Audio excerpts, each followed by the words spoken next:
Muy buenas noches, es un placer saludarles en este miércoles 6 de noviembre del año 2024. Bienvenidos a su programa de análisis político Contrapunto. Y bueno, en esta noche agradezco al maestro Daniel Méndez Vivanco. Maestro, un tema importante, interesante, el que vamos a hablar el día de hoy sobre el triunfo de Donald Trump. Vaya tema, con una naturaleza muy compleja y que es importante que yo celebro que hayas tomado esa determinación de poderla analizar y bueno, pues antes que todo agradecido por la invitación que me haces, mi estimado Marco, y es un placer estar aquí contigo de cara a tu auditorio. Gracias, maestro. Antes de que entremos en materia de este tema importante sobre este triunfo de Donald Trump sobre Kamala Harris, me gustaría comentar que el día de ayer se inició lo que es la 67 nueva legislatura aquí en lo que es el estado de Veracruz, nuevo Congreso. Hay en este caso 3 ciudadanos de la región de Huatusco, me estoy refiriendo a Guadalupe Vázquez González, quien ganó en la elección pasada, y Alejandro Porras Marín, en lo que se le conoce como la representación proporcional, junto con el Omar Blanco del municipio de Sochiapa, que también va, son lo que se le conoce como la vía plurinominal, lo que es la representación proporcional, la vía plurinominal. Caso de Guadalupe Vázquez González fue por la representación, lo que se le conoce, bueno, es lo que gana, cuando gana la mayoría relativa, exacto, la mayoría relativa y representación proporcional. En este caso, bueno, Morena será de nueva cuenta en el Congreso del Estado, pues va a ser mayoría con 30 diputados, 30 diputados que va a tener Morena. Desde luego, entre diputados que ganaron elecciones y diputados que van por el principio de representación proporcional, es aquellos que fueron por lo que se le conoce hoy en día como los diputados que llegan a través del porcentaje que obtienen, en este caso, sus partidos, en este caso el partido de Morena, que logró obtener el número de los votos, y se determina que sea 30 escaños para el Movimiento de Regeneración Nacional, para Morena. De ahí le sigue Acción Nacional, que también tiene un buen número de votos, de representantes en el Congreso, no como se estaban antes acostumbrados, ¿no? Tanto Acción Nacional como el Institucional. Lo que sí vemos que pues el carro lleno que se han llevado en esta ocasión Morena en este nuevo Congreso, en esta 67 legislatura, este periodo que será del 2024 al 2027. Hablábamos que en este caso Morena, pues las 30 posiciones, 5 el Partido Acción Nacional, 5 el Partido del Trabajo, 2 el Partido Revolución Institucional, 6 el Partido Verde y 2 Movimiento Ciudadano, para conformar el número de lo que son los 50 diputados que iniciaron precisamente el día de ayer con esta toma de protesta, la 67 legislatura. No sé si quiera comentar algo al respecto, maestro, sobre este tema. De entrada te diría yo que qué contraste, ahorita que estás dando los datos de cómo quedan las representaciones, cómo quedan los diputados en su número de curules, cuando dices que el Partido Revolucionario Institucional, 2, cómo se han invertido los papeles. Ese sería mi primer comentario. Y bueno, el otro comentario que también yo puntualizaría es el hecho de que así están en la mayoría de los congresos de los estados, en la mayoría de las entidades federativas está la presencia fuerte de Movimiento de Regeneración Nacional.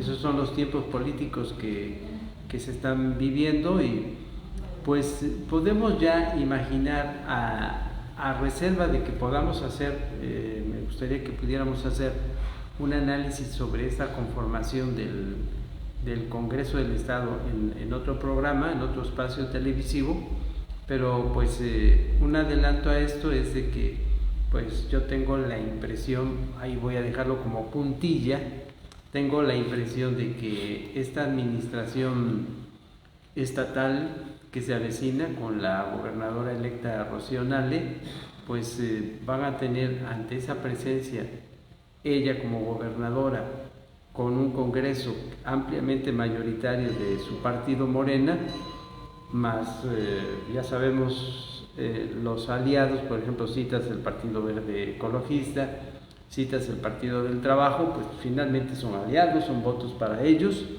Entonces van a ir trabajando, como diría la frase popular, miel sobre hojuelas. Y también lo dejo para que se reflexione y podamos analizarlo en un programa posterior. Tengo la impresión de que lo que va a ocurrir en el estado de Veracruz va a ser un gobierno como lo fue el de Cuitlagua García Jiménez, muy de réplica de lo que está sucediendo a nivel federal con el gobierno que encabeza la doctora Claudia Sheinbaum. Es decir, una especie como de copia fiel de las políticas públicas que van a dimanarse del nivel federal, va a ocurrir en el nivel estatal también. Esa es mi primera apreciación, Marco. Así, y en esta cuestión, bueno, ya quedábamos sobre el número de posiciones que va a tener cada partido dentro de esta 67 legislatura, este nuevo Congreso. Partido del Trabajo y el Partido Verde, pues van a tener más representantes que el PRI.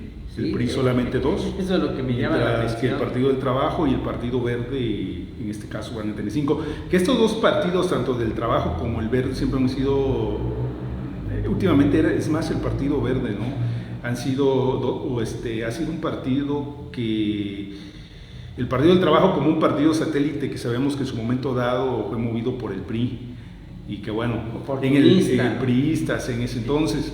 Ahora el Partido Verde pues ha buscado acomodo, ¿no? Ha hecho alianzas, en su momento hizo alianzas con el PAN, hizo alianzas con el PRI, bueno, ahorita está haciendo alianzas con Morena. Vienen las elecciones, que también vamos a hablar sobre las próximas elecciones para este año 2025, las elecciones en lo que son las presidencias municipales. Y que bueno, vamos a esperar si va a haber alianzas o no también entre Morena, Partido del Trabajo y el Partido Verde. Pero bueno, hay otro factor que viene también para dejarlo en la reflexión, dejar esa reflexión para el siguiente programa, Marco, lo que se refiere a la cuestión ideológica del Partido Verde Ecologista de México y el Partido del Trabajo. Pues aquí vendría una pregunta que queda abierta para ese programa de análisis. ¿Qué tanto el Partido Verde Ecologista y el Partido del Trabajo, aliados de Morena, han sido correspondientes, han sido congruentes con su ideario político, con su doctrina que se supone le da base de sustentación a estos dos institutos políticos? ¿Hay congruencia en su ideología o no la hay? Eso es lo que tendríamos que desarrollar según mi punto de vista, ¿no? Claro que sí. Y bueno, antes de también que entremos al tema que vamos a hablar el día de hoy sobre el triunfo de Donald Trump, me gustaría hablar sobre la nueva traición ahora que se da en los ministros. Sí, el ministro de la Suprema Corte de Justicia de la Nación, Pérez, ¿no? Alberto Pérez, sí, pues votó en contra de esta propuesta que había iniciado el ministro Carranca. ¿Y cómo se fue la avalancha sobre el ministro Carranca? ¿Cómo se fue la avalancha de todos ellos?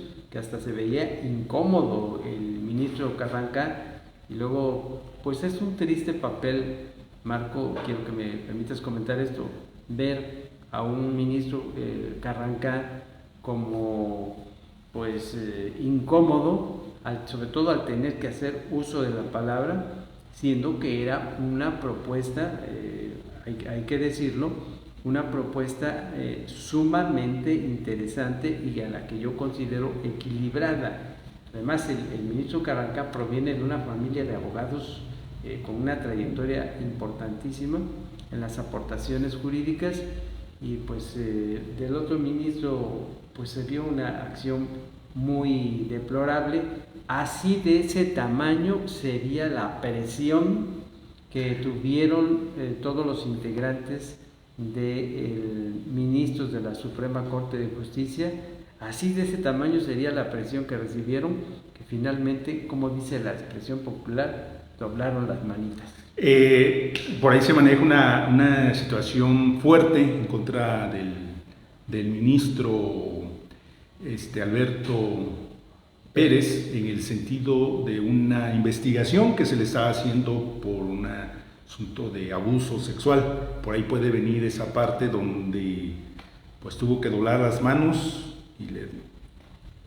y aceptar. Y luego en lo referente también a el ministro Carrancá, cómo son los vaivenes de la política y este comportamiento complejo de quienes forman parte de ese ambiente de la política institucionalmente hablando, porque recordarás, Marco, y amigas y amigos del auditorio, que el ministro Carrancá llegó a la Suprema Corte de Justicia de la Nación a propuesta del hoy expresidente de México, Andrés Manuel López Obrador, y después se voltearon las actitudes, se volteó en su posicionamiento político ideológico el ministro Carrancá, y esa relación de amistad se deterioró. Que ya hemos platicado en su momento dado, que las propuestas que en su momento dado también hizo Andrés Manuel López Obrador fue con la Piña, con Norma Piña, quien la propuso, y después, bueno, pues no estuvo de acuerdo también en algunas cosas con en ese entonces el presidente, ¿no? Hoy en día el expresidente de México. Pero bueno, esos ya serían otros temas muy interesantes. Es importante tocar esto sobre cómo estará conformado la nueva 67 legislatura en el estado de Veracruz, y desde luego los 3 representantes que va a tener lo que es en sí la región de Huatusco, 2 huatusqueños, 1 del municipio de Xochiapa, y suerte, bueno, para cada uno de ellos, y también que sean las decisiones que vayan a tomar en este Congreso para el bien de los veracruzanos. Pues ojalá, ¿verdad? Porque se sacaron la rifa del tigre y vamos a ver cómo se comporta. Así. Bueno, vamos a ver el triunfo de Donald Trump, un triunfo que para muchos analistas políticos, sobre todo para los analistas que viven en los Estados Unidos, afirmaban que sería una lucha muy cerrada.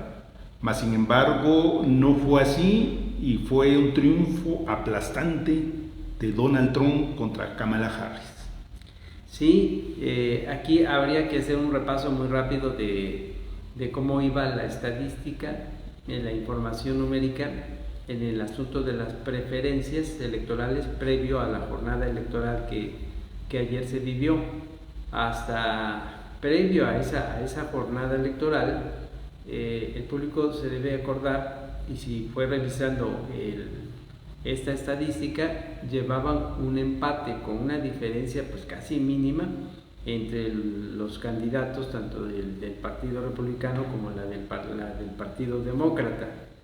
Pero ya en la jornada electoral en sí hemos podido ver algo que ya se avisoraba, Marco. Se avisoraba eso ya porque pues las informaciones de las casas encuestadoras, de las casas que se dedican al marketing político y especializadas en esto de los procesos electorales allá en Estados Unidos, y lo mismo las de aquí de México, empezaron a observar que el avasallamiento, el asunto de la figura de Donald Trump es a lo que yo le llamo, se fue dando un avasallamiento en su crecimiento como personaje político.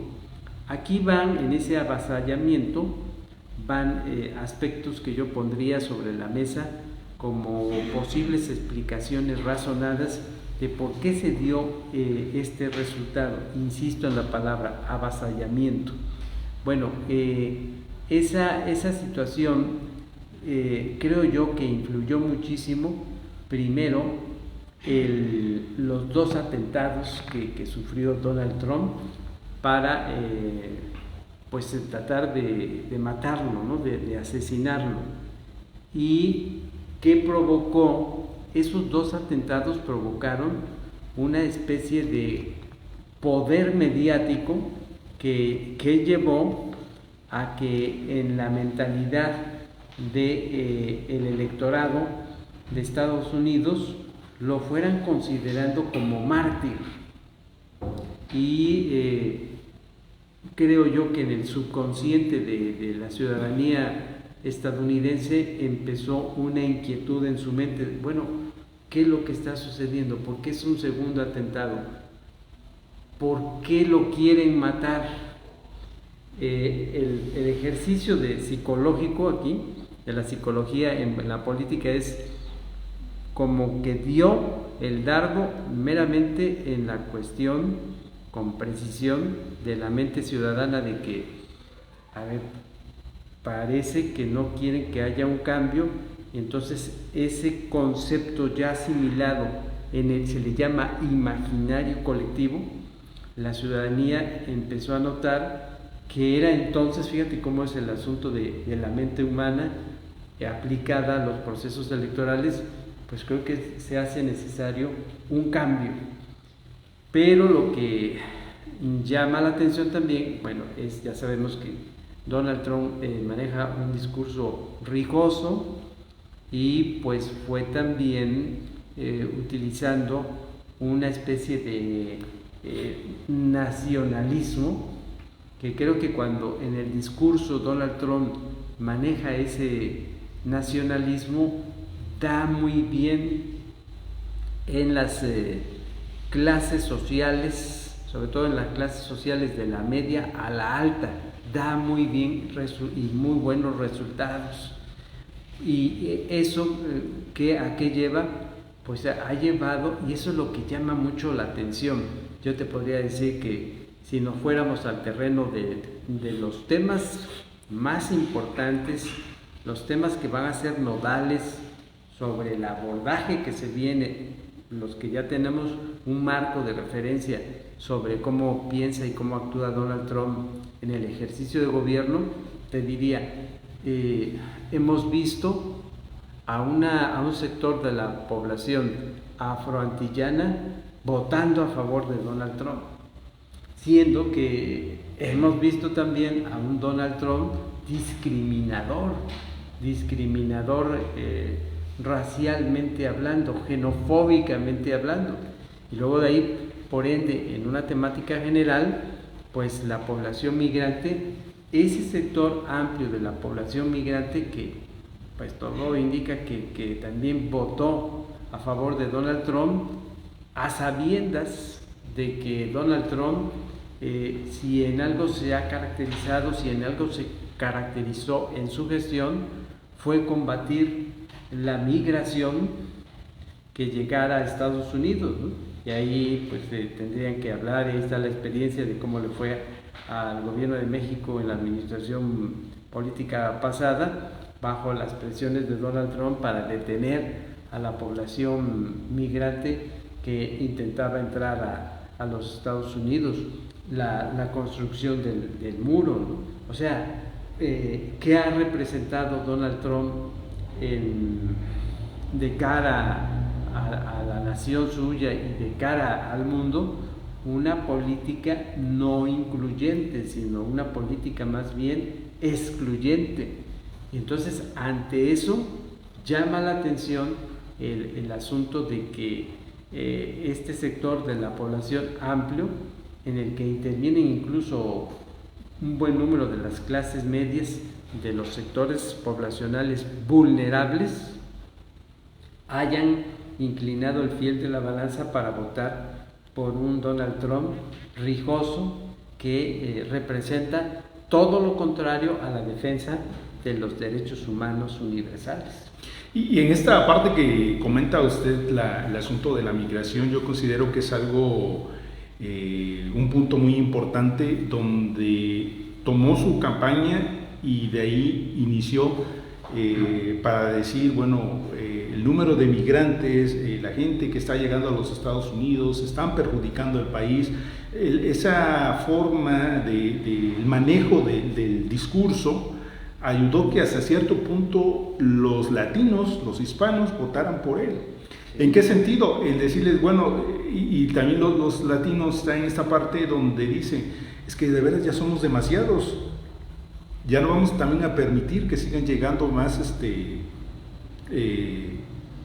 latinos la idea, ¿no? Exacto, manejó muy bien esa parte, a través, bueno, de su estrategia, lo que sabemos es el manejo de las campañas políticas, y le dio resultado, tanto así que pues toda la parte de hispanos son los que le dieron el triunfo, y él reconoció en uno de sus discursos, donde dice hispanos, en la parte de agradecimiento, ¿no? Un hombre que hoy en día está siendo juzgado por diversos delitos en los Estados Unidos, y que bueno, el pueblo de allá está dando el voto para el triunfo, ¿no? Otra de las cuestiones es el tema también del asunto bueno, ahorita que hablamos de la migración, hablaba él y señalaba abiertamente a México, un discurso muy abierto a la presidenta Claudia, en el sentido de que debe de frenar los migrantes, no solo de México, sino los migrantes que vienen de otros países, como Honduras, Salvador, Nicaragua, Venezuela, centroamericanos y latinoamericanos. Exacto. Y que en caso de que no lo haga, habrá un castigo de una cuestión de multa arancelaria, comenta él, de un 25%, que va a ir en ascenso. Exacto, hasta llegar hasta un 200%, si la presidenta de México, Claudia, pues no hace por intervenir en esta situación de la migración, que bueno, nos ponemos a pensar en la parte, decir, bueno, esta cuestión que usted comenta, maestro, de esa imagen que se tiene de este señor sobre el ataque precisamente a los migrantes, pero también en la parte fría luego nos ponemos a pensar, nosotros también, a veces, bueno, de aquella gente que también está ingresando a nuestro país, y bueno, ya vemos por ahí salvadoreños, vemos haitianos, jamaiquinos, y bueno, ¿qué hacen aquí en México, no? Y así como sucede en México, bueno, también yo siento que allá, Donald Trump, bueno, que vienen a ser mexicanos, argentinos, venezolanos, y bueno, la parte baja también de lo que es México, que ya hablábamos, Guatemala, Salvador y todos los demás, que vienen a ser aquí a los Estados Unidos. Y él trae con esa idea de que vienen a traer el único problemas al país, que vienen a traer conflictos y situaciones de delincuencia, como son la cuestión de los grupos de narcotráfico, de los grupos dedicados a las esferas de las tratas de blancas, y bueno, todo este tipo de cuestiones que ayudó mucho a que la gente votara por él, precisamente porque supo mentalizar en esta parte de su mensaje sobre cómo ha venido afectando a los Estados Unidos la inclusión de inmigrantes. Sobre todo, basado en lo que estás comentando, aquí lo que se trata de ver es que él ha manejado un discurso, volvamos a pensar que él empezó como candidato del Partido Republicano, viene del Partido Republicano, y el Partido Republicano se ha caracterizado por, ideológicamente hablando, pertenecer a una visión conservadora.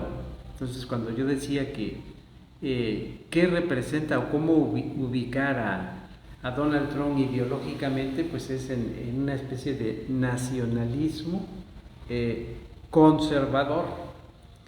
Y en eso que estás platicando se podría estar ya vislumbrando la agenda de trabajo de Donald Trump, de lo que tiene pensado llevar a cabo, realizarlo. Vamos a tratar de ir concretizando estos temas. Entonces, uno es el asunto de la población migrante. Entonces, la pregunta que surge, ¿él va ahora a cambiar el tono y las actitudes agresivas que ha tenido con la población migrante? Porque hace una semana el público debe recordar que tuvo uno de sus últimos encuentros en la campaña fue con los migrantes, y cómo cambió el tono y los calificativos de su discurso hacia la población migrante. Después de utilizar calificativos tan soeces, tan vulgares, como de considerarlos animales que no piensan, que no razonan, ahora en ese acto masivo, lo primero que dijo en el discurso fue que es una población sumamente inteligente. Entonces la pregunta que va a salir es, ¿va a cambiar esa actitud rijosa hacia la población migrante? Eso es lo que tenemos que ver conforme se vaya conformando el plan de trabajo de Donald Trump.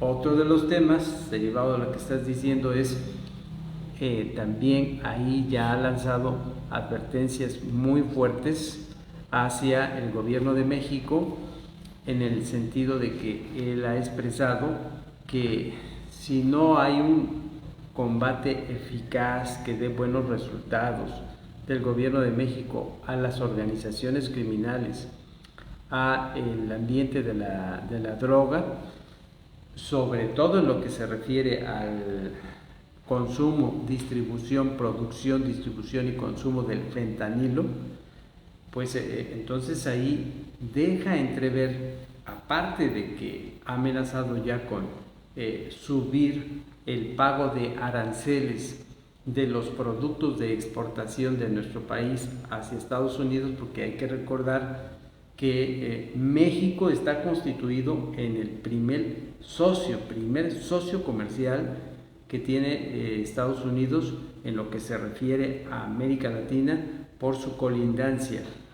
Entonces, ahí, más allá de esa medida, hay otras, porque ha dejado entrever en otras ocasiones, Marco, que estaría dispuesto a hacer una especie como de invasión, mandando a sus huestes investigadoras y policíacas a territorio nacional, palabras de él, porque si no pueden con este paquete, entonces vamos nosotros a solucionarlos.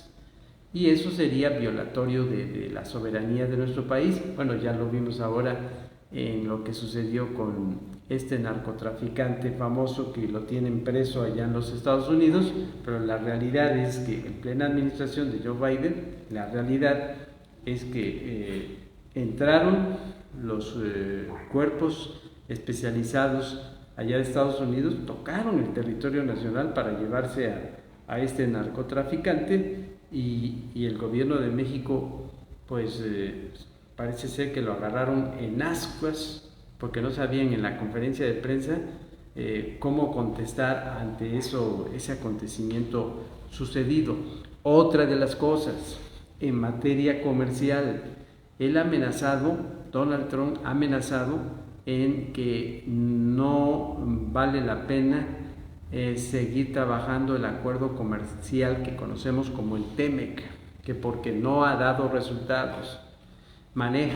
Utiliza, da ejemplos, no está de acuerdo con que, porque habla él de una situación desigual en que Estados Unidos no se ha beneficiado y México sí se ha beneficiado, la industria automotriz, lo que se conoce como industria automotriz, porque la mayor parte de los enseres utilizados para la fabricación de automóviles se dan en México, palabras de Donald Trump, y eso coloca en esa situación desigual a Estados Unidos, que no está dispuesto su gobierno a seguir permitiendo eso. Ante un escenario de esa naturaleza, lo que estaríamos viendo es una responsabilidad muy fuerte que va a tener el gobierno de México, sobre todo en el que hay dos figuras centrales, una de ellas que ya conoce porque ha tenido que recibir esa andanada de agresiones verbales de Donald Trump. Me estoy refiriendo a Marcelo Ebrard como secretario de Economía, y ahí tendrá que estar presente secundándolo el exrector de la Universidad Nacional Autónoma de México, hoy secretario de Relaciones Exteriores, Juan Ramón de la Fuente, el doctor Juan Ramón de la Fuente. Entonces, con relación al TEMEC, ¿qué escenario se estaría vislumbrando? hay que ver, desde luego, la doctora Claudia Sheinbaum, en un tono más calmado, ha dicho que las comisiones de parte de México están preparadas para entrar en acción a ese terreno de la negociación, pero sí hay que estar atentos en las condiciones que estaría planteando Donald Trump, de acuerdo a lo que dijo en campaña política, que no quiere que continúe el TEMEC. Ya sabemos también, hay que tomar en cuenta que una cosa es el discurso que se maneja mediático para tratar de lograr que se ganen los votos a favor, en este caso de él. Una cosa es lo que se dice en la campaña política, pero ya cuando se está en el ejercicio de la administración gubernamental, pues la realidad indica otra, ¿no? Y aquí viene una cosa interesante. Donald Trump sabe perfectamente que una de las realidades en el ejercicio de la política gubernamental es aquella que está basada en que cuál es la concepción que debemos tener sobre el uso, la práctica de la política, el arte de la negociación. Y él tendrá, ya lo tuvo que hacer en la administración pasada con López Obrador, aunque fue marcando condiciones, pero también tuvo que aplicar en varios momentos el estira y el afloja. Que ahorita que hablaba del expresidente de México, Andrés Manuel López Obrador, pues al final tuvo una buena relación, ¿no? Vi cuando pierde contra Biden, Trump, como que no le agradó mucho, ¿no?, a López Obrador cuando perdió Donald Trump. De hecho, al final de cuentas hicieron una buena amistad, ¿no? Pero ¿quieres que te diga al fondo que ¿quieres que te diga qué era lo que sucedió? La afinidad que se dio fue en el terreno ideológico. Lo que hablaba yo hace rato cuando iniciamos estas intervenciones del programa, en el terreno ideológico lo que sucedió, por ahí vino entonces esa especie de consolidación en la relación como personas entre ellos dos, fue que tanto Andrés Manuel López Obrador como Donald Trump se encontraron en un elemento común, la visión nacionalista. Allá en Estados Unidos, con Donald Trump, la visión nacionalista conservadora, y acá con Andrés Manuel López Obrador, el nacionalismo revolucionario. ¿Te acuerdas cómo dijo hace unos días Donald Trump que sí me entendí con López Obrador? Palabras de él: sí me entendí con López Obrador, pero López Obrador ya no está, ya se fue, aunque era socialista, dijo así Donald Trump.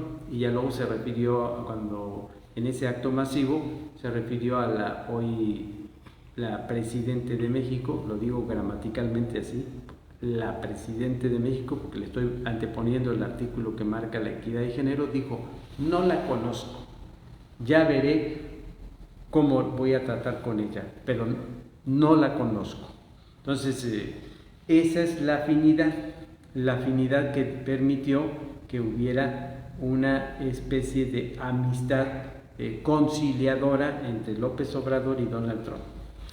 Una de las cuestiones que han marcado también los analistas políticos que viven en los Estados Unidos es a qué se ve el triunfo de Donald Trump, es en el sentido también de la cuestión del asunto del aborto. En este gobierno de Biden se ha permitido un sinnúmero de abortos y el número de muertes por ello, y que lo comparan que es mucho superior a lo que está pasando por las muertes de drogas o cuestión de asesinatos, ¿no? En esta parte, el presidente, que ha obtenido el triunfo, observando a Donald Trump, va a mantener un control sobre esos aspectos del aborto, para que no se sigan generando ese número de muertes que pues se refleja, y que eso es otra parte también de lo que los latinos pues estamos más a esta parte de la cuestión de la familiaridad, ¿no? Tú tocas familia, ahí y todo. Ajá. Esta parte conservadora que usted comenta. Pero fíjate ahí con ese comentario que me parece muy importante, que lo sacas aquí a colación, ahí viene el contraste, ¿no? que llama la atención.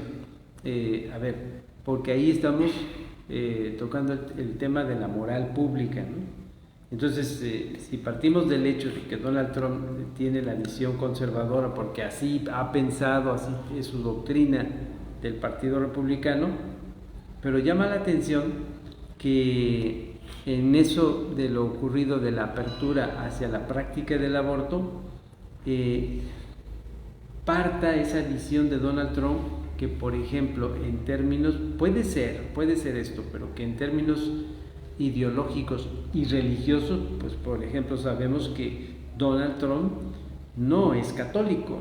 Entiendo que él está en una afiliación o en una simpatía más con los credos cristianos no católicos. Y sigo con el contraste. En el caso del presidente Joe Biden, pues debemos saber que es un hombre de formación católica, y lo que sucedió demostró apertura hacia la práctica del aborto, que molestó a los sectores conservadores, pero no nos debe extrañar porque el Partido Demócrata es de pensamiento liberal, está más cargado hacia la visión demócrata socialista que el Partido Republicano, ¿no? Pero no deja de ser contrastante, ¿no? Sí, o sea, entendamos que de alguna forma el Partido Republicano es lo que se presenta como capitalismo, el Partido Demócrata es lo que se representa como socialismo, ¿no? Así es, o sea, aunque yo siempre he dicho, bueno, ya estamos en pleno siglo XXI y seguimos con el socialismo, capitalismo, claro, y ya no tenemos que hablar de una cuestión más humanista. En este sentido, ya olvidemos si es capitalista, si es socialista, y lo que se tiene que ver, ahora sí, como dice la ciencia política, el bien común que desafortunadamente no se da en el resto del mundo. Pero fíjate, está lleno de contrastes el escenario y el comportamiento de los políticos que han dirigido los destinos de Estados Unidos. Yo hablaba en la mañana de este ejemplo, con Barack Obama, y ahí viene la congruencia en su doctrina, que es de mayor apertura hacia la visión más socialista. Con Barack Obama se reanudaron las relaciones diplomáticas con el gobierno cubano, y fue Barack Obama a una visita de Estado, fue recibido con todo el protocolo, y ahí fueron dos figuras los que se desempeñaron como interlocutores, el Papa Francisco y el gobierno de Holanda.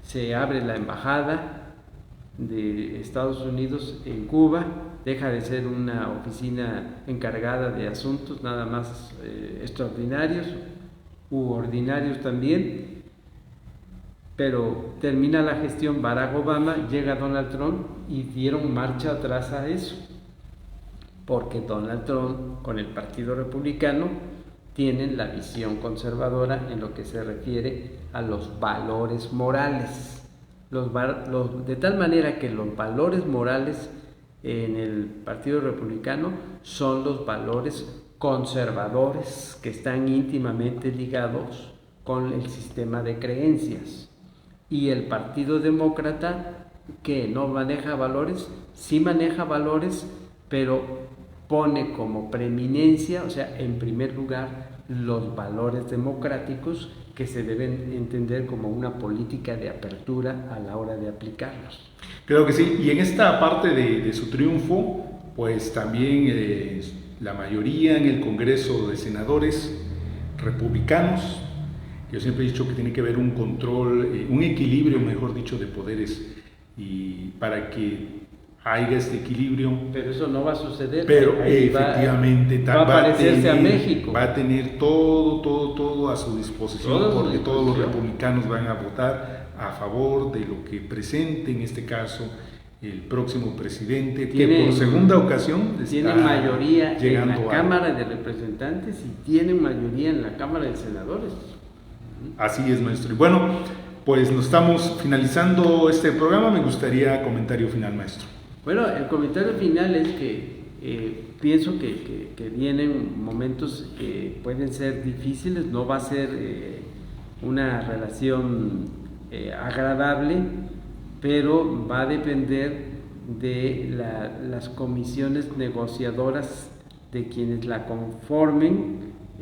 Dice la doctora Claudia Sheinbaum por el lado del gobierno de México que hay expertos en la materia. Bueno, sí los hay, sí, yo reconozco que sí los hay, pero tratar de domar a Donald Trump en esa beligerancia que tiene a la hora de querer negociar, entre comillas, el asunto de la política en los convenios con otros gobiernos, pues no es una tarea nada fácil, ¿no? Yo tengo mi desconfianza sobre el actuar de Donald Trump, pero ojalá que, ¿cuál es la principal arma del gobierno de México? La política exterior, su política exterior, que está basada, por ejemplo, en el documento tan interesante de la doctrina Estrada, y esa arma es la que habrá que estar utilizando para domar a un Donald Trump rijoso como siempre lo ha sido.